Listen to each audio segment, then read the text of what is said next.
నమస్తే, తెలుగు రాజ్యంకి స్వాగతం. నేను మిస్ సంధ్య. కళామ తల్లి పేరు చెప్పుకొని కొన్ని దశాబ్దాలుగా కొన్ని వందల వేల కుటుంబాలు బ్రతుకుతున్న ఉదంతాలు మనం చాలా చూసాము. మన తెలుగు సినిమా ఇండస్ట్రీ ఖ్యాతిని నలుదిశలా వ్యాపించిన సినిమాలు కావచ్చు, యాక్టర్స్ కావచ్చు, ఇలా చెప్పుకుంటూ పోతే చాలా కీర్తి కిరీటాలు మన సినిమా ఇండస్ట్రీకి సంబంధించి, అంటే టాలీవుడ్ కావచ్చు, మన బుల్లితెర కావచ్చు, ఏదైనా సరే కళారంగానికి సంబంధించిన నాటకాలైనా సరే ఈ కోవలోకే వస్తాయి. కాకపోతే ఒకప్పుడు ఒక యాక్టర్కి, నటుడికి, అందులో పనిచేసిన సాంకేతిక నిపుణులు కావచ్చు, ఏ విభాగాన్ని తీసుకున్నా ఉన్న వాల్యూ అనేది రాను రాను తగ్గిపోవడము, పరభాషకు సంబంధించిన అన్ని విభాగాలు చొచ్చుకు రావడము అనేది ఈ మధ్యకాలంలో ఈ అంశానికి సంబంధించి పెద్ద ఎత్తున చర్చ జరుగుతోంది. సినిమా లెవెల్కి చూస్తే పాన్ ఇండియా అనే రేంజ్లో పరుగులు పెడుతున్న విధానం చూస్తున్నాం. సరే, బుల్లితెరలో అయినా మన తెలుగు వాళ్ళకి అవకాశం ఉంటుందా అని అంటే దాంట్లో కూడా ఒక దశాబ్ద కాలం నుంచి చూసుకుంటే దాన్ని కూడా పరభాష యాక్టర్స్ ఆక్యుపై చేసిన విధానంతో చాలామంది మన తెలుగు సీరియల్ యాక్టర్స్ గగ్గోలు పెడుతున్న అనేక ఉదంతాలని మనం చూస్తున్నాం. ఏంటి, సినిమా ఇండస్ట్రీ ఎదుగుతుంది, బుల్లితెర విస్తరిస్తుంది అనేసి సంతోషపడాలా, దీంట్లో మన వాళ్ళ కంట్రిబ్యూషన్ తక్కువైపోతుంది అని బాధపడాలా? మరి లోపాలు మన దగ్గర ఉన్నాయా, లేకపోతే అవతల వాళ్ళు దాన్ని క్యాష్ చేసుకుంటున్నారా? ఈ అంశానికి సంబంధించి వాళ్ళ ఇన్డెప్త్ ఇంటర్వ్యూ చేసే ప్రయత్నం చేస్తున్నాను. మన సీనియర్ తెలుగు యాక్టర్ హరి గారు మనతో ఉన్నారు. ఆయన మాటల్లో మరింత సమాచారం. ఎందుకంటే ఆయన సిల్వర్ స్క్రీన్ నుంచి బుల్లితెర వైపు అడుగులు వేస్తూ ఎంతో మంది మహిళల మనసు దోచుకున్నారు కాబట్టి, సీరియల్ పరంగా ఆయన కూడా అనేక విషయాలు చూశారు కాబట్టి ఆయన అంతరంగం నుంచి మరిన్ని విషయాలు. హరి గారు నమస్తే అండి. ఈ మధ్య ఏదో పేరు మార్చుకున్నామని విన్నారు, ఏంటి? కొత్తగా వింటున్నాము, దాని గురించి ఒక్కసారి. నేను మార్చినా అదేంటంటే జస్ట్ చిన్న సెంటిమెంట్, అంతగా నీకే లేదు. అంటే ఒకసారి నేమ్ ఒక్కసారి మనం చెప్తామా. రాజన్ హరి అని ఎందుకు పెట్టామంటే దానికి రెండు విశేషాలు ఉన్నాయి. ఒకటి, జనాలకు నమ్మకం ఉండొచ్చు, నమ్మకం లేకపోవచ్చు, కానీ నాది స్వాతి నక్షత్రం, తులారాశి. జనరల్గా ఆ రాశి వాళ్ళు 6 లెటర్తో స్టార్ట్ కావాలి. అది మనకి పెద్ద నమ్మకాలు ఏం లేవు, కానీ బట్ మా మిత్రుడు ఒక ఆయన, మీకు తెలిసే ఉంటుంది, న్యూమరాలజిస్ట్ కిరణ్ నెహ్రూ గారు అని, ఆయన అనుకోకుండా తారసపడ్డాడు. ఏది మన దీంట్లో పార్క్లో నడిచిపోతుంటే జస్ట్ మాట్లాడితే నేను యూట్యూబ్లో చూసినాను. ఆయన చూసి, సార్ మీకు చిన్న 2 విషయాలు చెప్తాను, మీరు పాటించకపోండి, ఊరికే నా ఫీలింగ్ చెప్తాను సార్. హరి అనే పదంలో ఏదో అన్న ఫీలింగ్ వస్తుందండి. అంటే ఆ పేరుతో ఎక్కువ కాలం మనలేరండి, ఏదో అన్యాచురల్ డెత్స్ రావడము, లేకపోతే ఇంకోటి జరగడము అనేది ఇట్లాంటి జరుగుతాయండి. అంటే నిజమే అనిపించింది. కొన్ని ఎగ్జాంపుల్స్ చెప్పాడు, కొన్ని ఎగ్జాంపుల్స్ చెప్పి, ఇదిగో this is so and so die, ఇది ఇది ఇది he has not grown up, ఇట్లాగా చెప్పుకుంటూ వస్తే నాకు నిజమే అనిపించింది. ఇంకా మీరున్నారంటే ఏదో ఉందండి అన్నట్టుగా చెప్పారు. నిజమే అనిపించింది. ఎందుకంటే మై రిలేషన్స్లో కూడా అలా సంఘటనలు కూడా ఉన్నాయి. అందుకని ఏముంది దానివల్ల. ఇప్పుడు ఒకటమ్మా, పేరు వచ్చేసి నిలబడిపోయిన తర్వాత సుబ్బయ్య అన్న కూడా చెల్లుబాటు అయిపోతుంది. అంతే, పేరు రావడం ప్రధానం, జనాల్లోకి వెళ్ళిపోవడం ప్రధానం. సరే, జనాలకి మనం ఎలాగో హరిగారు అనేది అలవాటు అయిపోయింది. సరే, ఊరికే సెంటిమెంట్గా ఆయన చెప్పారు కదా, లెటర్స్ ఫాలో ఇట్ అని అన్నాము. ఆ లక్షణంగా ఆ పేరు పెట్టిన తర్వాత కూడా నేను ఎక్కడ పనిచేసినా అది సక్సెస్ అవుతూ వస్తుంది. రాజన్ హరి.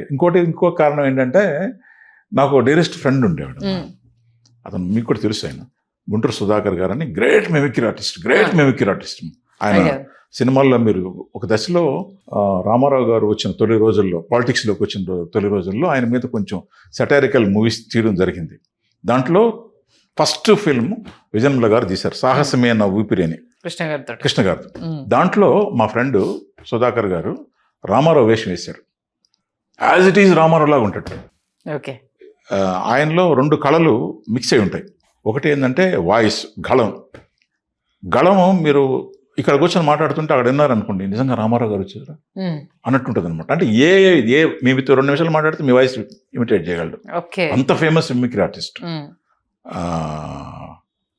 ఆయన. ఇంకొక అనదర్ ఆర్ట్ ఏంటంటే, ఫన్ డాక్టర్ చంద్రశేఖర్ గారు అని, జానకి గారు, సింగర్ జానకి గారు వాళ్ళ మామగారు, సొంత మానమ్మ గారు, మా నెల్లూరు ఆయన ఏంటంటే నిమిషంలో మీరు చూస్తుండగానే పెన్సిల్ తిల్లల్లా అంటే ఇందిరాగాంధీ లాగా అవుపడుతుంది ఫేస్. ఇంకో నిమిషంలో ఇలా అన్నాడంటే నెహ్రూ లాగా పడుతుంది. అంటే ఫేస్ని విత్ ఇన్ మినిట్స్లో డ్రా చేయగలడు. So that is an another art. But మా ఫ్రెండ్ సుధాకర్ గారు he's a mixture of two arts. ఒకటి మిమిక్రీ అండ్ ఇది చంద్రశేఖర్ గారిది ఈ విచిత్రమైన వేషధారణ. ఈ రెండు మిక్సర్ అన్నమాట. అంత ఫేమస్ ఆయన. అది ఆయన సాహసమైన నవ్వుపిలో ఇంటి వరకు అడ్రస్ పాపులర్, పెద్ద బిగ్గెస్ట్ హిట్ ఆ రోజుల్లో ఆ సినిమా.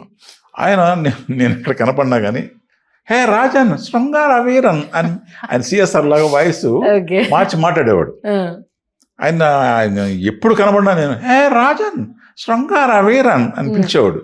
అది పాపం ఆయన యాక్సిడెంట్గా చనిపోయాడు. సో ఆయన కూడా ఎప్పుడు సదా గుర్తు చేసుకున్నట్టు ఉంటుంది కదా అనేది ఒకటి. నా తులారాశి ప్రకారం 6 లెటర్తో ఉండాలి కనుక ఆయన పిలిచాడు కనుక, ఈ మా కిరణ్ నెహ్రూ గారు కూడా చెప్పారు కనుక ఈ రెండు కలిపేద్దాము అనే ఉద్దేశంతో రాజన్ హరిని పెట్టానండి. ఇవన్నీ దైవ సంకల్పం సార్. ఏదో ఒక కారణం ఉంటేనే కొన్ని కలుపుతారు అనేది మనకు అవి సింక్ అయినప్పుడు ఆ పాజిటివ్ వైపు కంటిన్యూ అవుతుంది. మెయిన్ అది ఎవరి నమ్మకం వాళ్ళది. ఇప్పుడు సిల్వర్ స్క్రీన్ నుంచి ఇప్పుడు బుల్లితెర వైపు టర్న్ అయ్యారు. యాజ్ యాక్టర్ గా ఎన్ని డైమెన్షన్స్ చూపించాలో అన్నీ చూపించారు మీరు అక్కడ. ఒక బ్రదర్ గా, ఫాదర్ గా, విలన్ గా, అసలు చేయని రోల్ అంటూ లేదు. ఆబ్వియస్ గా అన్ని ఫుల్ఫిల్ చేశారు. అటు ఎక్కువ సాటిస్ఫాక్షన్ ఉందా? బుల్లితెరకి ఇంకా ప్రతి ఇంటికి డైలీ వెళ్తున్నా అన్న సాటిస్ఫాక్షన్ ఎక్కువగా ఉందంటే ఏం చెప్తారు? నిజాయితీ చెప్పమంటారా? I feel proud to say that I'm an actor from TV media. Okay, చాలా గర్వంగా ఫీల్ అవుతానండి. కొంతమంది టీవీ యాక్టరా అని అంటారు. Yes, I'm an actor from TV industry, small scale industry అనుకోండి మీరు. ఎందుకంటే నన్ను ప్రతి ఇంటికి చేర్చినటువంటి మీడియా అది. I respect this one. అంటే it does not mean that I'm degrading నేను ఎక్కడ పుట్టుక స్థానాన్ని నేను తక్కువ చేసి మాట్లాడడం కాదు. అక్కడ ప్రారంభమైంది జీవితమే. కానీ నాకు ఇక్కడ డబల్ గుర్తింపు, ఎక్కువ గుర్తింపు. ప్రతి ఇంట్లో నేనేంటో తెలుసు. ఎందుకు? ఫర్ ద లాస్ట్ 99 అంటే ఆల్మోస్ట్ 26 + 1 27 years బాగా అహంకారంలో ఉన్నాడేనా అని అనుకోకపోతే no day is missed without my presence in the TV media. ఏ రోజు పండగ లేదు, పబ్బం లేదు, శని లేదు, ఆదివారం లేదు, మంగళవారం లేదు. ఈ 27 years ఏ ఒక్కరోజు నా ముఖం తెర మీద కనిపించకుండా, బుల్లితెర అండి పెద్దది కాదు, బుల్లితెర మీద కనిపించకుండా ఏదో ఒక ఛానల్లో ఏది కనబడకపోతే ఒకటని కాదు, ఏదో ఒక ఛానల్లో నా ఫేస్ కనబడుతూనే ఉంది. అంటే ఇప్పుడు నేను గర్వంగా ఫీల్ అవుతాను. Yes, I'm from TV media. మెయిన్గా అయితే ఆల్మోస్ట్ 6-7 years జీ తెలుగులో వచ్చిన గుండమ్మ కథ ద్వారా అయితే లేడీ ఆడియన్స్ అయితే మీకు ఫిదా అయిపోయారు సార్. అంటే అబ్బా నిజంగా మామ అంటే ఇలా ఉంటారేమో, భయపడే భర్త అని అంటే పాపం ఇలా మొక్కుకోవాల్సి వస్తుందేమో అనేసి అని మీలో ఉన్న ఒక కామెడీ యాంగిల్ని చూపించాడు చూడండి సార్. అది హ్యాట్స్ ఆఫ్ సీరియస్లీ. దాని గురించి చెప్పాలంటే ఏం చెప్తారు? ఈ క్రెడిట్ నాది కాదమ్మా. మా స్క్రీన్ ప్లే రైటరు, మా డైరెక్టర్ కృష్ణ గారని, పోలూరు కృష్ణ గారని జీ తెలుగులో ఒక బిగ్గెస్ట్ వెబ్ సిరీస్ తీశారు, రెక్కీ అని. ఆయన అనమాట. ఆయన ఇవాళ టీవీ మీడియాలో చెప్పాలంటే biggest screenplay writer and very big director అని చెప్పాలి. ఆయన పెన్ పెడితే ఏదైనా హిట్టే. So the credit goes to Poluru Krishna garu, who created that character, that is Gundamma Katha Manikyam. For 7 years first day I was in the shoot. 7 years తర్వాత కూడా నేనున్నా. మనవరాళ్ళతో కూడా యాక్ట్ చేశారు కదా దాంట్లో. అంటే సపోర్ట్ చేసిన విధానము, దాంట్లో మీరు హ్యూమర్ జనరేట్ చేయడము, మీ వే ఆఫ్ బాడీ లాంగ్వేజ్ కావచ్చు, వే ఆఫ్ డైలాగ్ కావచ్చు, రెండు కూడా అప్పటి వరకు ఉన్న యాక్టర్ హరి గారికి, ఈ గుండమ్మ కథలో వచ్చిన యాక్టర్ హరి గారికి ఇంత ఉందా యాక్టర్ హరి గారిలో అనేసి అది చూపించేసాను. ఎన్ని వేరియేషన్స్ అంటే అన్ని వేరియేషన్స్. ఆ టీం కూడా రాగిణి గారి కాంబినేషను, నీరజ గారి కాంబినేషను అంటే అన్పారలల్. అంటే ఈ క్యారెక్టర్ ఈయన కాకుండా ఆయన అయితే బాగుండేది, లేకపోతే ఆయన అయితే బాగుండేది అనే దానికి ఛాయిస్ లేదు. అవును, ఇంకొక ఆర్టిస్ట్ని ఇమాజిన్ చేసుకోలేడు ఆ క్యారెక్టర్ని. అంటే ఇది గొప్పతనం నాది కాదు. క్రియేటర్ అయినటువంటి డైరెక్టర్, స్క్రీన్ ప్లే రైటర్స్ మా కృష్ణ గారు, తర్వాత దాన్ని డైరెక్ట్ చేసినటువంటి చాలామంది డైరెక్ట్ చేశారు, వాళ్ళ క్రెడిట్ అని చెప్పుకోవాలి తప్ప నేను అంటే మళ్ళీ నాకు అహంకారం అవుతుంది. సో రిసీవ్ చేసుకున్నటువంటి మా ప్రేక్షకులది ఖచ్చితంగా. హరిగారిలో ఒక హ్యూమర్ కోణాన్ని కూడా గుర్తించారు. అంటే అంతకుముందు కూడా గుర్తించున్నారు. ఎందుకంటే మా నాగబాబు చేసిన సీతామహాలక్ష్మి అనే ఒక సీరియల్, అవును. Very big hit serial. Um. దాంట్లో ఒక ఒంటి మీద చొక్కా లేనటువంటి విలనీ క్యారెక్టర్ అన్నమాట. అంటే అది అదొక inspired from- different. అదొక డిఫరెంట్ క్యారెక్టర్. నేను ఏమని చెప్పాను, దాంట్లో విలనిజం, విలనిజం, దీంట్లో ఒక కామెడీ ఇది ప్లస్ కామెడీ, సపోర్టివ్ మామ, తాత, లవబుల్ తండ్రి, ఇన్ని డైమెన్షన్స్ ఒక క్యారెక్టర్ లో అన్ని రకాలు దీంట్లో పోషించారు. అవును. మిగతా అన్నిట్లో ఒక్కొక్క క్యారెక్టర్ అక్కడ కనిపించేది. కానీ అవును. గుండమ్మ కథలో వచ్చేసరికి అసలు ఈయన ఏ క్యారెక్టర్ చేయలేదు దీంట్లో. తమ్ముడుగా, అన్నగా చేశారు, భర్తగా చేశారు, తండ్రిగా చేశారు, ఏంటిది ఊరికి పెద్దగా ఆ క్యారెక్టర్, ప్లస్ తాతగా చేశారు. ఇన్ని ఒకే అంటే ఆ వేరియేషన్స్ మారుతున్న కొద్దీ ఇన్ని చేశారు. ఇన్నిట్లో కామెడీని జనరేట్ చేస్తూ అండ్ కంటిన్యూ అవ్వడం అనేది, అది ప్రేక్షకుల్ని మెప్పించడం అనేది మామూలు విషయం కాదు. తర్వాత అదే టైంలో మళ్ళీ ప్యారలల్ గా ఆయనదే, అదే కృష్ణ గారిదే మళ్ళీ ఇంకోటి సూర్యకాంతం అని వచ్చేది. వెరీ డిగ్నిఫైడ్ మామ. లవ్, ఆయన కూడా అక్కడ లవబుల్ మామే, అక్కడ కొంచెం డిగ్నిఫైడ్, ఇలా హుందాగా, పిల్లలకు తగ్గట్టు అట్లా ఉండే, కూతుళ్లకు ఏమి చెప్పలేక అప్రేమగా పెంచాను అనేసని సద్దుమణికి మామ. కోడలు వచ్చిన తర్వాత కోడలికి సపోర్ట్ చేసే, సారీ ఇక్కడ తండ్రి, కోడలు వచ్చాక కోడలికి సపోర్ట్ చేసే మామ. రెండు ప్యారల్గా వెళ్ళేవి. అవును.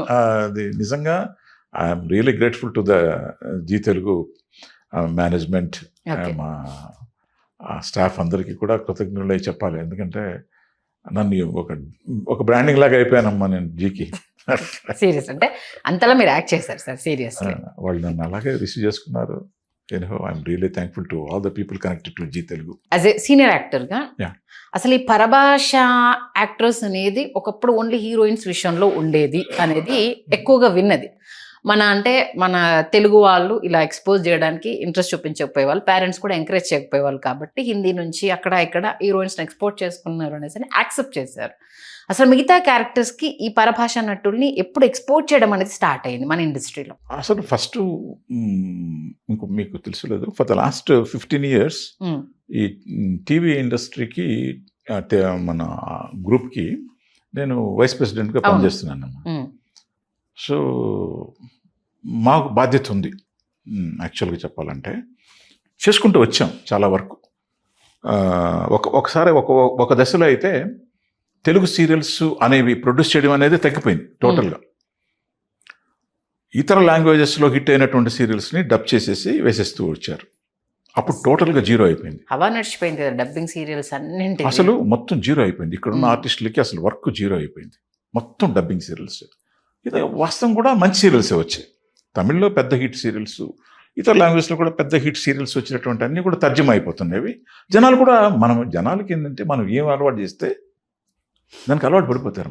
పైగా ఇంట్లో ఫ్రీగా కూర్చొని చూడటం, డబ్బు పెట్టేది కూడా కాదు. అవి ఎంతలా అంటే చెప్తున్నామా, సీరియల్ పేర్లు కూడా కోడల పిల్ల, ఈ తరం ఇల్లాలు, చిన్నారి పెళ్లి కూతురు, ఇవన్నీ మెసేజ్ ఓరియంటెడ్ గా ఉండడం అనేది.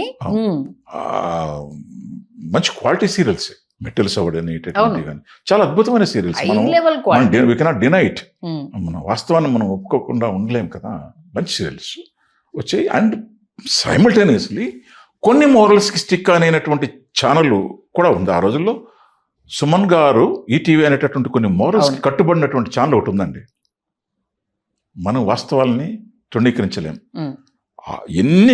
ఎన్ని మార్పులు ఎన్నిట్లో ఎంత రకంగా ఉన్నా కానీ సుమన్ గారు ఉన్న టైంలో కొన్ని మోరల్స్కి స్టిక్ అనే ఉండింది ఛానల్. ఆ మోరల్స్ ప్రకారం అద్భుతమైన సీరియల్స్ వాళ్ళు చేశారు. ఎవరితో? ఇక్కడ ఉన్నటువంటి ఆర్టిస్టులతోనే చేశారు. పెద్ద హిట్స్ ఆయన కూడా ఇచ్చారు. సుమన్ గారు చేసినటువంటి ఎంటమావలు కానీ ఇంకోటి కానీ అసలు ఉన్నాయి. నేను కూడా చేశాను ఆయన సీరియల్స్ లో. కళంకిత ఒకటి కాదు, అందమైన దాంట్లో మళ్ళీ సీరియల్స్ కి ఆడియో ఫంక్షన్లు, సీరియల్ కి ఇంట్రో సాంగ్స్, సిచ్యువేషన్ సాంగ్స్, ఎటువంటి సీరియల్స్ ఈటీవీలో వచ్చాయి ఆయన టైంలో. అద్భుతమైన సీరియల్స్ వచ్చాయి. అందులో ఏమి ఇంపోర్ట్ చేసుకోలేదు, మనం చేసుకోవచ్చు, కానీ తక్కువ మోతాదులో జరిగినాయి. అప్పుడు ఉన్నటువంటి హీరోస్ అందరూ మన వాళ్ళనే. అద్భుతంగా చేశారే, అద్భుతంగా హిట్ చేశారే, ఇక్కడున్న నటులతోనే చేశారే. ఆ రోజు క్వాలిటీ ఇచ్చామే, ఈటీవీ వాళ్ళు ఇచ్చారే. బికాస్ అక్కడ ఉన్నటువంటి వ్యక్తిని బట్టి ఉంటుంది. ఓకే, ఆయనకు అలా మైండ్ ఉంది, ఆయన మీద ఆయనకి నమ్మకం ఉంది, చేశారు. ఆ దశలో అప్పట్లో ఉన్నటువంటి నెంబర్ 1 ఛానల్స్ కొన్ని ఇంపోర్ట్ చేసుకున్నాయి, సీరియల్సే డైరెక్ట్గా చేసుకొని అవి కూడా హిట్ అయినాయి. అవి కూడా జనాలకు అలవాటు పడేలా చేస్తుంది. కాలక్రమంలో ఏమైపోయింది, మొత్తం అయ్యి అయిపోయినాయి. మొత్తం అయ్యి అయిపోవడంతో వర్క్ జీరో అయిపోయింది. సో ఆ దశలో మనం ఏం చేద్దాం అని ఒక ఉద్యమాన్ని నడిపాం. చాలా పెద్ద ఎత్తున చేసాం. చేశారుగా. మా హయాంలోనే, మా పరిపాలనలోనే మేమే ఉద్యమం నడిపినప్పుడు అప్పుడున్నటువంటి మా సెక్రటరీ విజయ్ యాదవ్ గారు హంగర్ స్ట్రైక్ వెళ్ళాడు, చేసాం. చిన్న తప్పులు దొర్లే అంటే కొంతమంది చిన్న ఎమోషన్కి లోనై ఛానల్స్ మీద రాళ్ళు వేయడం జరిగింది. అది ఎవరో కొంచెం ఆవేశానికి లోనై చిన్న తప్పులు చేశారు తప్ప. సో ఎనీహౌ దానికి సఫర్ అయ్యారు పాపం. కొంతమంది ఆర్టిస్టులని అరెస్ట్ చేయడం జరిగింది. చాలా కాలం పాటు వాళ్ళు ఆ కష్టాన్ని భరించక తప్పలేదు. అందులో చాలామంది, మా ప్రభాకర్ కానీ, మా విజయ్ యాదవ్ కానీ, ఇట్లా చాలామంది, ఆ రోజు శ్రీరామ్ కానీ, కొంతమంది మీద నేరం మోపబడింది. పాపం వాళ్ళు సఫర్ అయ్యారు. మధుమణి అని, ఇట్లా బెంగళూరు పద్మ అని, ఇలా పాపం కొంతమంది రిస్క్ చేశారు.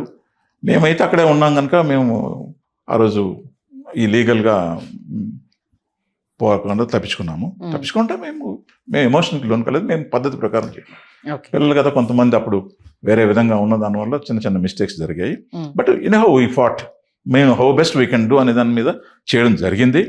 కొంతవరకు కొంతమేర రెస్పాండ్ అయ్యారు ఛానల్స్ కూడా పాపం. మా కష్టాన్ని వాళ్ళు కూడా పాపం అని సాఫ్ట్ కార్నర్ అయ్యారు, మమ్మల్ని ఆనర్ చేశారు. చేసి లెస్ చేద్దాంలేండి, ఓ పని చేద్దాం, అక్కడ హిట్ అయినటువంటి సీరియల్స్ మనం కూడా ఆప్షన్ ఇచ్చాం, మీరు చేయొద్దు అనట్లేదండి, అక్కడ హిట్ అయిన సీరియల్ని ఇక్కడ చేయండి, ఇక్కడ ఉన్నటువంటి ఆర్టిస్టులను పెట్టి చేసుకోండి అంటే వాళ్ళు కూడా దాన్ని రెస్పాండెడ్ ఇట్.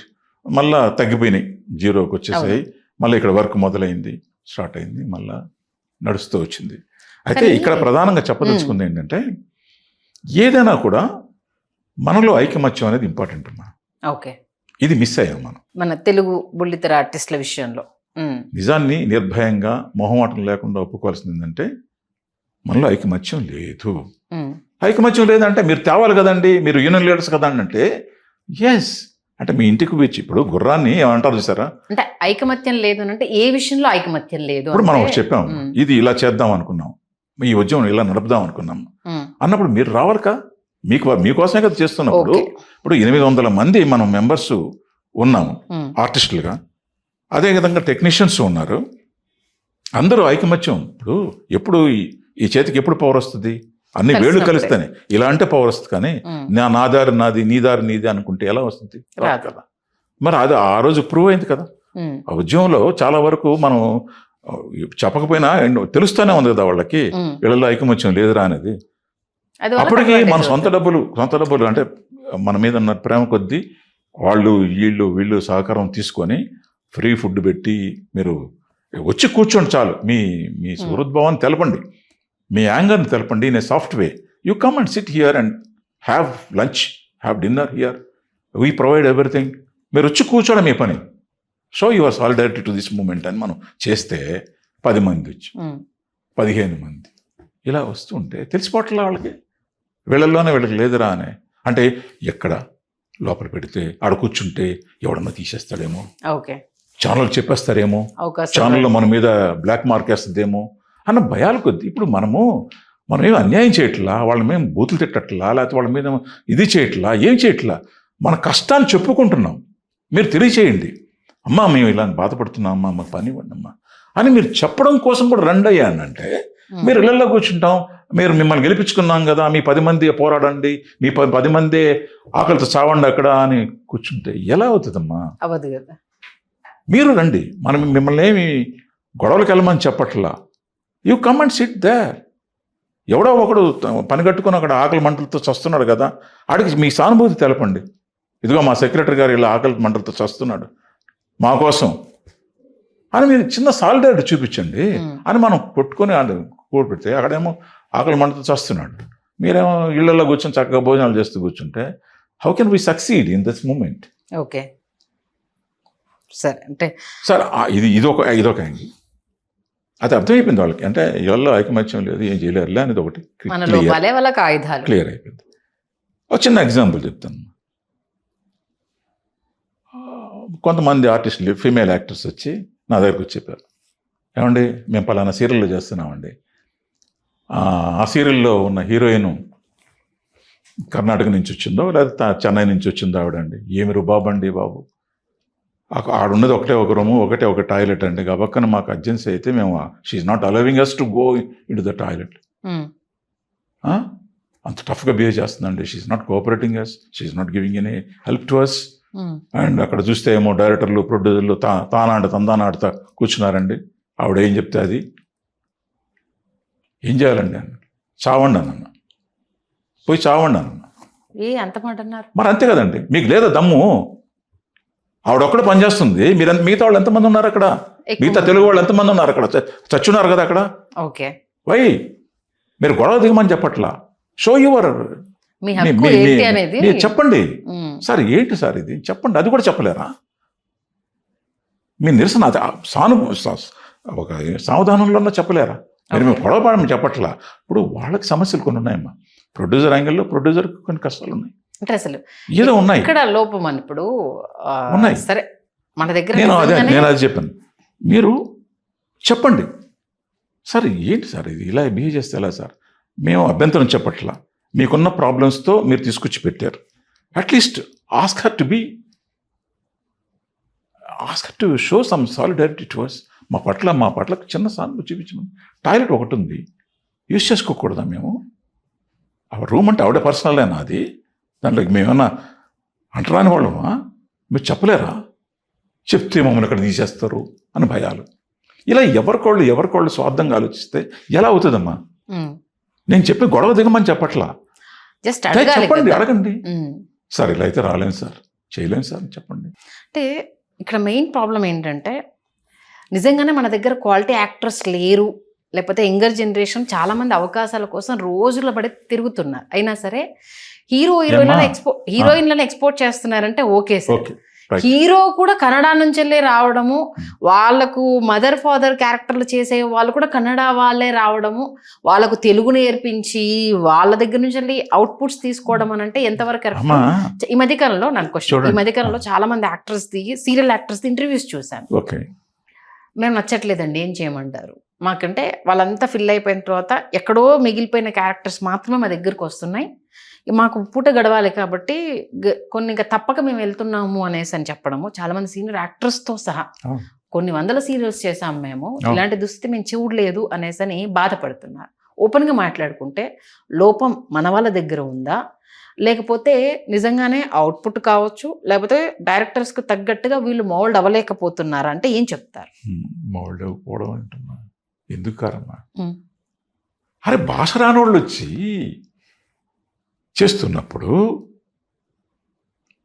సింగిల్ టేక్లో చేయగలిగినట్టు మనం మౌల్డ్ కాకపోవడం ఏంటి? అది కానే కాదు. అలా ఏదో ఫ్రెష్నెస్ అంటున్నారు, చూసి మీ ఫేస్లో మొహం వచ్చింది అంటున్నారు, ఏదో కొత్త నీరు దించి వచ్చేస్తే పెద్దగా చేసేద్దాం అనే ఫీలింగ్తో ఉన్నారు వాళ్ళు, అంతే. ఇది ఒక రకమైన వ్యాపారం. వాళ్ళ యాంగిల్లో వచ్చి మనం మాట్లాడితే ఏమంటారంటే, ఇది కూడా డిస్కషన్ జరిగాయి. ఏమంటారు వాళ్ళు? వీళ్ళేమో వాళ్ళ మీద వస్తారు, వాళ్ళేమో వీళ్ళ మీద వస్తారు. ప్రొడ్యూసర్స్ ఏమంటారు? What can we do sir, we're dependent on the channel. మేము ఛానల్ దయతో బతుకుతున్నాను వాళ్ళము. Channel is insisting us to place the actors from Bengaluru అని వాళ్ళే చెప్తున్నారండి. మేము వ్యాపారం చేయాలంటే తప్పట్లేదండి మాకు అని వాళ్ళు చెప్తున్నారు. వీళ్ళేమో వాళ్ళ మీద దోసేస్తున్నారు, వాళ్ళేమో దొరకటం లేదని వాళ్ళు చెప్తారు. ఇది కరెక్ట్గా ఇది సాల్వ్ చేయాలంటే చాలా పెద్ద వైడర్ ప్రాబ్లం ఉంది. అందరూ వచ్చి కూర్చొని కన్విన్సింగ్గా గొడవలు లేకుండా సామరస్యపూర్వకంగా డిస్కషన్ పెడితే తప్ప ఇది ఒకే కోణంలో నుంచి చూస్తే అవి తెగేటటువంటి సమస్య కానే కాదు. ఎట్టి పరిస్థితుల్లో అందరూ సహకారం రావాలి, ప్రొడ్యూసర్స్లో ఒక పట్టు రావాలి, మన వాళ్ళని మనం నిలబెట్టుకోవాలని తపన వాళ్ళకి రావాలి, ఛానల్కి రావాలి, ఆర్టిస్టులు కూడా మన ప్రొడ్యూసర్స్ మనం కూడా బతికించుకోవాలి. వాళ్ళకి చాలా సమస్యలు ఉన్నాయి, ఆ సమస్యలను అధిగమించాలంటే మన కోఆపరేషన్ మనం ఫుల్గా ఇవ్వాలి. Yes we're ready to give అని ఒక అండర్స్టాండింగ్కి రావాలి. ఇట్లా అన్ని ఫోర్సెస్ ఏకమైతే తప్ప ఇప్పుడున్న సమస్యని ఇట్లా మాట్లాడుకోవడం ఒక్కటి సార్. అంటే కొత్తదనం కోరుకుంటున్నారంటే హరి గారిని అంటే రీప్లేస్ చేయండి అని ఎవరు అడగట్లేదే. మీరు ఎన్ని క్యారెక్టర్స్ చేసినా హరి గారిని రిసీవ్ చేసుకుంటున్నారు కదా. అవును. ప్రభాకర్ గారు హీరోగా చేశారు, అవును. ఫ్రెండ్ గా చేశారు, అవును. ఇప్పుడు తండ్రి క్యారెక్టర్ లో చేస్తున్నారు. అరే మాకు ప్రభాకర్ గారు వద్దనేసి నేను చెప్పలేదే. కౌశిక్ ఒకప్పుడు హీరో, చైల్డ్ ఆర్టిస్ట్, తర్వాత హీరో, ఆ తర్వాత వచ్చి సీరియల్లో మెయిన్ రోల్స్ చేశాడు. ఇప్పుడు తన ఏజ్కి తగ్గట్టుగా అసలు సంబంధం లేకపోయినా తండ్రి రోల్స్ చేస్తున్నాడు. రిసీవ్ చేసుకున్నారే, ఎక్కడ రిసీవ్ చేసుకోకుండా ఉన్నారు? ఆడియన్స్ అక్కడ కొత్తదనం నేను కోరుకోలేదు కదా. ఎందుకంటే మీలో ఆ స్కిల్స్ ఉన్నాయి కాబట్టి మీరు డిఫరెంట్గా వాళ్ళని చూపించగలిగితే మేము చూడడానికి సిద్ధంగా ఉన్నాం. మేమేం అంటే ప్రేక్షకులు అన్న అడిగారా, మాకు వీళ్ళ మొహాలు చూసి బోర్ కొట్టిందండి, వేరే వాళ్ళని తీసుకొచ్చి పట్టండి అని మీ దగ్గర లెటర్లు రాశారా? దీనికి అడిగితే సమాధానం ఉందా వాళ్ళ దగ్గర? మామూలుగా ఇప్పుడు ఉదాహరణగా అండి, ఇప్పుడు తెలుగు సినిమా పరిశ్రమ కూడా తీసుకుందాం. అంటే కొన్ని సినిమాలు చూశానండి. ఇప్పుడు మనం హీరోయిన్ అనగానే పక్కకి వెళ్ళిపోతాం, ఎగిరి వెళ్ళిపోతాం.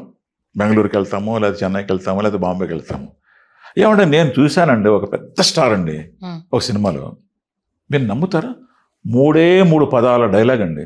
3 పదాలు, లిటరల్గా 3 పదాలండి. I was there with I was looking at her. Take 20 ఇంకెక్కడ ఆవిడ సఫర్ అయిపోద్దానని director change take A, take B, take C అని వెళ్తున్నాడండి.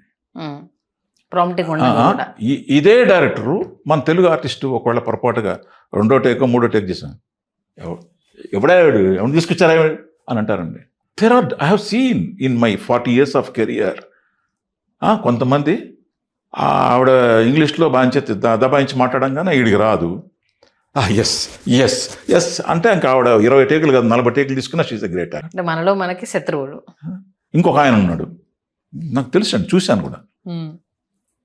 టీవీయా సాగదీసి మాట్లాడతారుగా, సాగదీసి డైలాగ్ చెప్తారుగా. అరే పిచ్చిమొహమా, రాజమౌళి సార్ టీవీ ఇండస్ట్రీ నుంచి ఎంతమంది ఆర్టిస్టులు చేశారు sir. Don't degrade TV actors sir. దమ్ము మీలో లేక మాట్లాడకండి సార్. టీవీ యాక్టర్స్ ఎవరు తక్కువగా లేరు sir. They have got lot of potency. రోజుకి 30 సీన్లు చేసేవాళ్ళు సార్. ఇక్కడ మీరు రోజుకి ఒక సీన్ చేస్తారు sir. I'm talking to you sir. ఇది అందరికి వర్తించదు సార్. టీవీ ఇండస్ట్రీని తక్కువ చేసి మాట్లాడే దర్శకులకు మాత్రమే ఇది టచింగ్ సార్. సార్ మీలో చేయించుకునే దమ్ము ఉంటే సార్, టీవీ యాక్టర్స్ ఎక్కడ తక్కువగా లేరు సార్. నేను కూడా టీవీ యాక్టర్నే సార్. నా చేత కూడా రాజమౌళి సార్ చేయించారు సార్, కృష్ణవంశీ సార్ చేయించారు సార్, కృష్ణ సార్ చేయించారు సార్. Believe it sir. తక్కువ చేయకండి సార్. టీవీ యాక్టర్లు ఎవరు తక్కువగా లేరు సార్. దమ్ము మీలో ఉండాలి సార్. చేయించుకునే శక్తి మీలో ఉండాలి సార్. నాకు చెప్పారు మా చాలామంది, సార్ ఆ డైరెక్టరు టీవీ యాక్టరా అని వెటకారంగా మాట్లాడాడు సార్. ఇదమ్మా మన తెలుగు వాళ్ళ దర్శకుల్లో ఉన్నది. నేను చెప్తున్నాను కదమ్మా, తెలుగు యాక్టర్గా పుట్టడమే తప్ప. చెప్పండి ఎక్కడ తక్కువ అంటే టీవీ యాక్టర్ ఎక్కడ తక్కువ చెప్పండి. ఐ హావ్ సీన్, అది చూశాను ఇది చూశాను. నేనంటే కొంత అంటే వీళ్ళ బాధ విన్నా ఇంకొక డైమెన్షన్ కూడా తెర మీదకి, అంటే మన తెలుగు యాక్టర్స్ కూడా కొంత మన వాళ్ళు కూడా ఓవర్ యాక్షన్ చేస్తారు. కాబట్టి డైరెక్టర్ వీళ్ళు పెట్టే చిరాకులకు పరభాష నుంచి వచ్చిన వాళ్ళైతే అణిగి ఉంటారు కాబట్టి అందుకే తీసుకొచ్చి పెట్టుకుంటున్నారు అనేది విన్నాను. నిజమా ఇది? అది కూడా ఉంటుంది. అది కూడా అంటే అందరని ఎట్లా చెప్తామమ్మా, మంచి ఉన్న చోట చెడు ఉంటుంది. అంత ఉంటుంది, కొంత పర్సెంట్ ఉంటుంది. మనం ఆ మాట కూడా తోసేయలేం. ఇప్పుడు మనం కూడా జాగ్రత్తగా అయిపోతాం. ఆ కంపారిజన్ వచ్చినప్పుడే మనం కూడా జాగ్రత్త పడతాంగా. నేనేమంటానంటే మన ప్రొడ్యూసర్స్కి చాలా బాధలు ఉన్నాయండి. ప్రొడ్యూసర్ స్థానంలో గురించి ఆలోచిస్తే వాళ్ళల్లో కొంత అనైక్యత వల్లండి. ఇది కూడా చెప్తున్నాను. నేను మాట్లాడేది 200%. కొంతమందికి నొచ్చుకోవచ్చుమా, నొచ్చుకున్నా చెప్తున్నా. అక్కడ బేరాలు ఉంటాయమ్మా. ఇప్పుడు వాళ్ళొక ఛానల్కి వాళ్ళకున్న సమస్యలు వాళ్ళకున్నాయి. వాళ్ళు ఈ బడ్జెట్ ఇస్తేనే వాళ్ళకి వర్కౌట్ అవుతుంది. ఇప్పుడు అది కూడా ఉంది. ఇంతకు మించి ఇవ్వలేని పరిస్థితుల్లో వాళ్ళు ఉన్నారు. ఇవ్వలేనన్నప్పుడు మీరు ముందు వెళ్తున్నారు. వెంకట్రావు వెళ్ళాడు, ఈ ఛానల్ కోట్ చేసింది, పర్ ఎపిసోడ్ 1.2 ఇస్తామండి, దానిలో చేసుకోండి, మీరు ఎవరన్నా పెట్టుకోండి, 1.2 ఇస్తాం అని అన్నారు. వెంకట్రావు వెళ్ళాడా మళ్ళా ఇంకో సుబ్బయ్య వెళ్ళిపోతాడు. సుబ్బయ్య వెళ్ళిపోయి 1.2 చెప్పారంట కదా ఆయన, నేను మనకే చేస్తానండి, అని ఈయన వెళ్ళిపోతాడు. వీళ్ళిద్దరు వెళ్ళారని ఇంకొక పొల్ల వెళ్తాడు, నేను 80కి చేస్తానండి పిల్లవాళ్ళు లేరు అంటాడు. ఛానల్ అని చెప్తుంది, ఇప్పుడు బిజినెస్సే కదమ్మా, అది బిజినెస్సే కదా. వాళ్ళు కూడా ఏమంటారు, ఓకే డూ ఇట్, క్వాలిటీ లేకపోతే చెప్తాం, లేకపోతే నువ్వు యు ఆర్ రెస్పాన్సిబుల్ అంటారు. వాళ్ళు అటాక్ తీసుకోరు కదా. ఇక్కడ వీళ్ళకి ఐకమత్యం ఉండి ఉంటే అమౌంట్ తగ్గదు, so that you can give the quality. మీరేం చేస్తున్నారు, తక్కువ అమౌంట్ కోట్ చేసిన దానివల్ల మీకు ప్రాజెక్ట్ వస్తుంది, దానివల్ల ఏంటంటే మీకు ప్రెషర్ ఎక్కువైపోతుంది. ఆ ప్రెషర్కి ఏమైపోతుంది, నంబర్ ఆఫ్ ఎపిసోడ్స్ ఒక రోజులో తీసేయాలని తపన ఎక్కువైపోతుంది. ఇంతకుముందు నేను చూసిన రోజుల్లో 1.5 డే పట్టేది ఒక ఎపిసోడ్కి. 1.5 డే తీసుకునేవాళ్ళు చక్కగా. సజెషన్ షార్ట్స్ అని, మిడ్ షార్ట్స్ అని, మాస్టర్ షార్ట్స్ అని ఇంత క్వాలిటీ ఇచ్చేటటువంటి రోజులు చూశాను నేను. ఇవాళ ఏంది పరుగులు, ఎంత పరుగు తెలుసా, మినిమం 3 ఎపిసోడ్స్ పర్ డేకి చేయకపోతే ప్రొడ్యూసర్కి బడ్జెట్ వర్కౌట్ అవ్వదు. వర్కౌట్ కాదు. అలాంటి సిచ్యువేషన్ వచ్చేసింది. అంటే ఎందుకు సార్ ఇప్పుడు అలాంటి సిచ్యువేషన్ వచ్చిందంటే, ఇప్పుడు అదర్ యాక్టర్స్కి ఏంటిది 30,000 పర్ డే ఇచ్చేసి మన వాళ్ళకు పర్ డే 2,000 5,000 ఇవ్వడం కన్నా, ఇప్పుడు ఆ ఇచ్చే 30,000లో మీకు ఇక్కడ 4-5 యాక్టర్స్ వస్తున్నప్పుడు వాళ్ళ మీద ఫోకస్ చేయకుండా, తెలుగు కదా, తెలుగు రేటు పెరగదండి. ఐమ్ సారీ, తెలుగు రేటు పెరగదండి. అక్కడికి వాళ్ళకి ఫ్లైట్ ఛార్జెస్ ఇవ్వాలి, స్టేయింగ్ ఇవ్వాలి, వాళ్ళ మళ్ళీ ఐకమత్యం ఉంటుంది, ఎన్ని టేకులను తీసుకోవచ్చు, మేము చెప్తాం, మేము నేర్పించుకుంటాం, ఏ రకంగా సహకారం కావాలి మేము అందిస్తాం. తెలుగు యాక్టర్లు పుట్టడమే మన తప్పు, అంతేనా? అంతే కదా. మీకు ఫ్లైట్ ఛార్జెస్ ఇస్తాం, అన్నీ ఇస్తారు. తీరా మా అసిస్టెంట్కి వచ్చేటప్పటికి ఈ 500 ఇస్తాం, మీ పెట్రోల్కి ఇంతే ఇస్తాం, మన దగ్గరకు వచ్చేటప్పుడు రూపాయి. అయిపోయింది సిచ్యువేషన్. మేము కూడా పనిచేయాలి, తప్పదు. ఇక్కడ కూర్చొని అందరూ అన్ని వర్గాలు కూర్చొని చేస్తే వర్కౌట్ అవుతుంది. ఒకరి మీద ఒకరు ప్రేమ చూపించుకోవాలి. ఏదో ఎట్లా మాట్లాడారని ద్వేషం పెంచుకోకుండా, పాపం వాళ్ళ సమస్య ఉంది ఆలోచిద్దాం, లేకపోతే వీళ్ళ సమస్య ఉంది ఆలోచిద్దాం, లేదా ఒక ఆర్టిస్ట్గా మనం ఎంతవరకు చేయగలం, వాళ్ళకి ప్రొడ్యూసర్కి మనం ఎంతవరకు సహకారం అందించాలో మనం చేయాలి. పాపం ఆయనకి ఈ సమస్యలు ఉన్నాయి కాబట్టి అన్ని కూర్చొని, అన్ని సెక్షన్స్ కూర్చొని డిస్కషన్ పెట్టుకొని, ముందు లవ్ ఉండాలండి ఒకరి పట్ల. ఇవన్నీ కమాండ్తో జరిగేవి కాదు. Nothing can be achieved. ప్రెజర్తో ఏ పని జరగదండి. ఒకరి మీద ఒకరికి ఇష్టం ఉండాలి. ప్రొడ్యూసర్కి ఆర్టిస్ట్ మీద ఇష్టం ఉండాలి, ఆర్టిస్ట్కి ప్రొడ్యూసర్, మా ప్రొడ్యూసర్ నిలబడాలి, ఆ నిలబడితే మేము బాగుంటాం అన్న ఆలోచన వీడికి ఉండాలి. వీళ్ళిద్దరు బాగుండాలని మా ఛానల్స్కి ఉండాలి, మా ఛానల్ బాగుండాలని వీళ్ళకు ఉండాలి. ఇన్ని కలగలిసినటువంటి పాయింట్స్ ఉన్నాయమ్మా. దీనికంతా ఒక సరైనటువంటి ప్యాటర్న్ ఉండాలి. ప్లస్ యాక్టర్స్, మిగతా టెక్నీషియన్స్లో కూడా ఐకమత్యం ఉండాలి. ఇవన్నీ కూర్చుంటే తప్ప, అన్ని 24 క్రాఫ్ట్స్ కూర్చొని ఇది మన సమస్య, ఇది దీన్ని ఎక్కడ లూప్ హోల్ ఉంది, ఇక్కడ సరి చేసుకోవాలి. ఇప్పుడు నేను ఏదైనా చెప్పాను అనుకోడు, ఏంటి వీడు చెప్పడం ఏంటి అనే ఈగోకి వెళ్లకుండా, పాపం హరిగారు తన అభిప్రాయం చెప్పాడు అని పాజిటివ్గా తీసుకొని ఆలోచించే ప్రొడ్యూసర్లు కావాలి. ఆయన చెప్పడం ఏంటి అనే తత్వంకి వెళ్లకుండా, పాపం ఆయన మాట్లాడింది ఎవరి కోసం, మన వెల్ఫేర్ గురించే కదా, మన తెలుగు పరిశ్రమ గురించే కదా మాట్లాడింది అనేటటువంటి భావన తెచ్చుకుంటే ఏముండదు. ఆడు చెప్పడం ఏంటి, డబ్బులు మాయి, మేము పనిస్తే బతికేవాడు అని ఇగోకి వెళ్తే కష్టం, ఏమి చేయలేం. ఓకే, నెక్స్ట్ కమింగ్ టు రొట్టె కొట్టుడు సీరియల్స్, రిపీట్ స్క్రిప్ట్లు, పాత దాంట్లో అంటే పాత సీసాలో కొత్తది ఏదో పొద్దామని ప్రయత్నం చేస్తున్నారు కానీ జనాలకు ఎక్కట్లేదు. ఎందుకంటే ఒకప్పుడు సీరియల్స్ అంటే నెక్స్ట్ ఏం జరుగుతుంది, అరే దీన్ని ఎలా ఇచ్చేస్తారు అన్న ఒక భావోద్వేగం, ఆ ఎమోషను ప్రతి మనిషిలో, అబ్బా ఇది మన ఫ్యామిలీలో వచ్చిన ఇది కదా అన్నట్టు ఉండేది. బట్ ఈ మధ్య చూస్తే కక్షలు, కార్పణ్యాలు ఎట్లా చంపాలి, అత్తాకోడల్ని ఎట్లా హింసించాలి, వదిన మరదలు ఎట్లా, ఇవి ఎక్కువ చూపిస్తున్నారు. అందుకే సీరియల్ అంటే కొంచెం హేట్రేట్ వచ్చిందన్న ఒక డిస్కషన్ నడుస్తుంది. దీని గురించి ఏమంటారు? తరబడి అయిపోయిందమ్మా, చెప్పాను కదా, రోజుకి 3 ఎపిసోడ్లు కావాలి. 3 ఎపిసోడ్లు కావాలంటే కథ, మీరు నమ్ముతారా, నేను చూసినటువంటి సందర్భంలో ఏంటంటే మినిమం ప్రొడ్యూసర్ దగ్గర 30 ఎపిసోడ్స్ ఇన్ అడ్వాన్స్ ఉండేది. 30 ఎపిసోడ్స్ మినిమం 30 ఎపిసోడ్స్ ఇన్ అడ్వాన్స్లో ఉండేవాళ్ళు. ఇప్పుడు అంటే అంతా రెడీ, పక్కాగా రెడీ, 30 ఎపిసోడ్స్ మన చేతిలో ఉన్నాయి.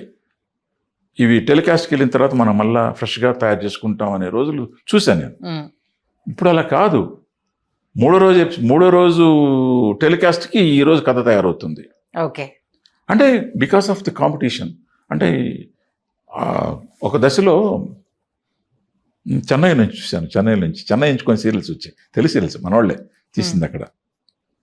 నిన్న పేపర్లో వచ్చింది, ఈరోజు టీవీలో ఈ ఎపిసోడ్, ఈరోజు ఎపిసోడ్లో వచ్చేది. ఎలా సాధ్యం ఇది? ఓకే. అంటే అంత ఫ్రెష్నెస్, అంటే అంత అప్ టు డేట్. ఈరోజు వండి ఈరోజు ఇచ్చాం, అంత వడ్డించాలని తపన ఎక్కువైపోయి అలాంటివి కూడా జరిగి ఉన్నాయి. కొన్ని సందర్భాల్లో సాయంకాలం ఎపిసోడ్, రేపు 8 గంటలకి ఎపిసోడు 2 గంటలకి రెడీ అయ్యి వేడిగా సంకలో పెట్టుకొని స్కూటర్ వేసుకోవాలని దూరదర్శన్ పరిగెత్తిన రోజులు కూడా ఉన్నాయి. ఇవి చూసాం. అసలు సీరియల్ అంటే జుబ్ ఎలివేషన్లు, ఒక్క ఇన్సిడెంట్ కి సంబంధించి అందరు టక్ టక్ టక్ టక్ షార్ట్స్, ఏంటి సరే డ్రామాటిక్ అది ఇది ఉంటేనే జనాలు చూస్తారన్న ఫిక్స్ అయ్యారా? ఏమ్మా, నేను చేసినప్పుడు మీకు తెలుసు కదా, ఋతురాగాలు, కస్తూరి, చక్రవాకం, ఇలాంటి అద్భుతమైనటువంటి తెలుగు సీరియల్స్, ఎలాంటి ఎలివేషన్స్ లేని సీరియల్స్. అసలు శ్రీకాంత్ ప్రొడక్షన్స్ అని అంటే ఒక చరిత్రమా, ఒక హిస్టరీ.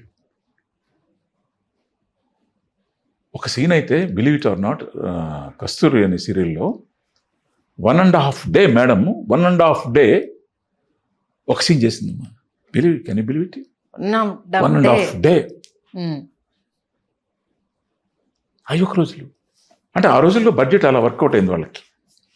ఆ రోజు సిస్టమ్ వేరుగా ఉంది. ఆ రోజు ఏంటంటే స్లాట్ తీసుకునేవాళ్ళు. ఇప్పుడు నేను ప్రొడ్యూసర్ అనుకోండి, మీ స్లాట్కి ఈ రేటు, ఈ టైంలో నాకు ఈ స్లాట్ కావాలండి, మీ అమౌంట్ చెప్పండి, మీకు ఎంత కట్టాలో కడతా. అట్లుంది సిస్టమ్. దానికి బిజినెస్ అంతా నేను చేసుకునేవాడిని. నా మనుషులు, మార్కెటింగ్ మనుషులు ఉండేవాళ్ళు. నాకు వచ్చే రేటింగ్ని బట్టి నేను ads అమ్ముకునేవాడిని.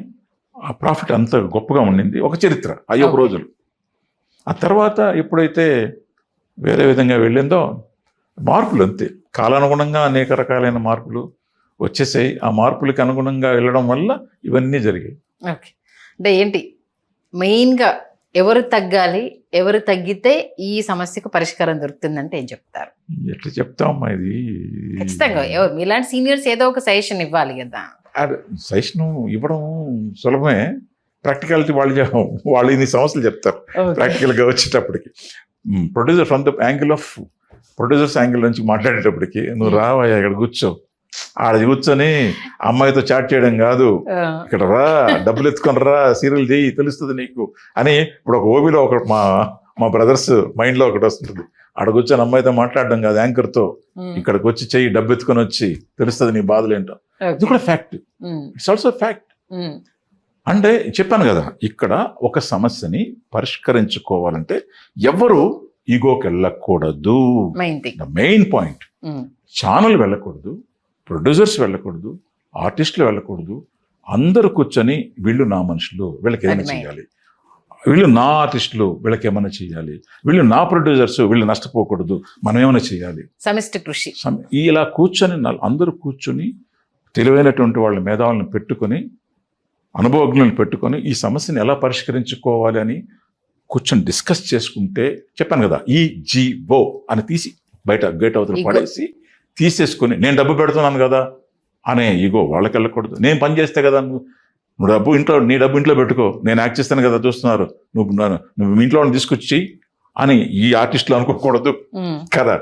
So you need us, we need you. అందరూ కూర్చొని దీన్ని ఏం చేద్దాం, మనోళ్ళు ఆకలి మంటలు చావకూడదు, మన వెల్ఫేర్ కోరాలి, ఒకవేళ ఫ్రెష్నెస్ కోసం కావాలనుకుంటే ఇది చేద్దాం, ఇది చేద్దాం, మిగతా అంత ప్యాడింగ్ అంతా తీసుకుందాం, మిగతా ఇక్కడ ఉన్నటువంటి వాళ్ళకి ఇలా మనం ప్రొవైడ్ చేద్దాం అని కూర్చుని పాజిటివ్గా చేస్తే వర్కౌట్ అవుతుంది. వర్కౌట్ కాదు. ఇప్పుడు ఉదాహరణకి మా శ్రీరామ్ ఉన్నాడు, హీఈస్ ప్రొడ్యూసింగ్ ది సీరియల్స్. ఇప్పుడు తనకి కొన్ని ప్రాబ్లమ్స్ ఉన్నాయి, ఆ ప్రాబ్లమ్స్ వర్కే ఆనర్ చేస్తాడు. ఛానల్ అడిగినటువంటి వాటిల్లో కొన్ని ఆనర్ చేస్తాడు, మిగతా వాటిల్లో మీరు అక్కడ ఉండండి, నేను ప్రూవ్ చేసుకుంటాను నా టాలెంట్ని యాజ్ ఎ ప్రొడ్యూసర్గా అని ఇక్కడ ఉన్నటువంటి వాళ్ళకే వర్క్ చూపిస్తాడు. అలాగే మన ప్రభా ఉన్నాడు, ప్రభాకర్ కూడా ఇక్కడ ఉన్నటువంటి వాళ్ళకే ప్రయారిటీ ఇస్తాడు, హీఈస్ డూయింగ్ ద సీరియల్స్. అలాగే అశోక్ సార్ ఉన్నాడు, ఇలాగా కొంతమంది ఉన్నారు. వాళ్ళు చేస్తున్నారు. ఓకే. అంటే ఎంతవరకు వాళ్ళకి కావాలి అంతవరకు ఇచ్చేసి మిగతా అంతా కూడా ఇక్కడ ఉన్నటువంటి వాళ్ళని పెట్టుకొని ప్రూవ్ చేస్తున్నాడు. ఈ also they are all successful producers. అలా కొంచెం పెద్ద మనసుతో చేసుకొని మిగతా వాళ్ళు కూడా కూర్చొని మనం చేద్దాం, మన తెలుగు ఆర్టిస్టులకి ఏమన్నా చేద్దాం, లేదు మేము ఇలా చేద్దాం అనుకుంటున్నాం, మీరు కూడా మీ సహకారం ఇలా అందించండి, మీరు ఫోజులు కొడుతూ టైం వేస్ట్ చేస్తూ ఉండకండి, మాకు టైం ప్రాబ్లం ఉంది, మీరు కూడా మీ వైపు నుంచి సహకరించండి అని మాకు వాళ్ళు అడిగి మేము ఇట్లా చేసుకుని అట్లా అందరూ కలిస్తే మళ్ళీ మా every problem can be solved. ఖచ్చితంగా ఏ ప్రాబ్లంకైనా సొల్యూషన్ ఉంటుంది, కానీ మనసు పెట్టాలి అంతే. ఖచ్చితంగా మీరు అన్నట్టు ఆ ఈగోని పక్కన పెట్టేసి అందరూ బ్రతకాలి, అంతే, అందరూ ముందుకెళ్ళాలి, మన తెలుగు ఇండస్ట్రీ ఎప్పుడు వర్ధిల్లాలి. ఆ కాన్సెప్ట్కి అందరు ఏకతాటిపైకి రావాలని మనస్ఫూర్తిగా కోరుకుందాం సార్. మీరు కూడా ఈగో లేకుండా చాలా క్లియర్గా ఉన్న ప్రాబ్లమ్ని ఉన్నది ఉన్నట్టుగా చెప్పారు. Thank you so much sir. Thank you.